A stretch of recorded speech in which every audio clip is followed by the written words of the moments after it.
नमस्कार. एल्गार न्यूजमध्ये आपले स्वागत. खटाव तालुका मिरज येथे बेदाणा शेडवर कामाला असलेल्या एका परप्रांतीय तरुणाने आंब्याच्या झाडाला गळफास घेऊन आत्महत्या केल्याची धक्कादायक घटना आज उघडकीस आली आहे. घरगुती वादातून आलेल्या नैराश्यातून त्याने हे टोकाचे पाऊल उचलल्याचा प्राथमिक अंदाज वर्तवला जात आहे. मिळालेल्या माहितीनुसार रवी रमेश परिहार वय 25 असे मृत तरुणाचे नाव आहे.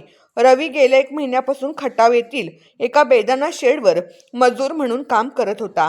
गेल्या 4-5 दिवसापासून त्याचे घरात काही कारणावरून भांडण झाले होते, ज्यामुळे तो मानसिकदृष्ट्या अस्वस्थ होता. याच अस्वस्थतेतून आणि दारूच्या व्यसनाच्या प्रभावाखाली त्याने गावातील एका बेदाणा शेड जवळील आंब्याच्या झाडाला गळफास लावून आपले जीवन संपवले. घटनेची माहिती मिळताच मिरज ग्रामीण पोलिसांनी घटनास्थळी धाव घेऊन पंचनामा केला. या प्रकरणी मिरज ग्रामीण पोलीस ठाण्यात मृत्यूची नोंद करण्यात आली आहे.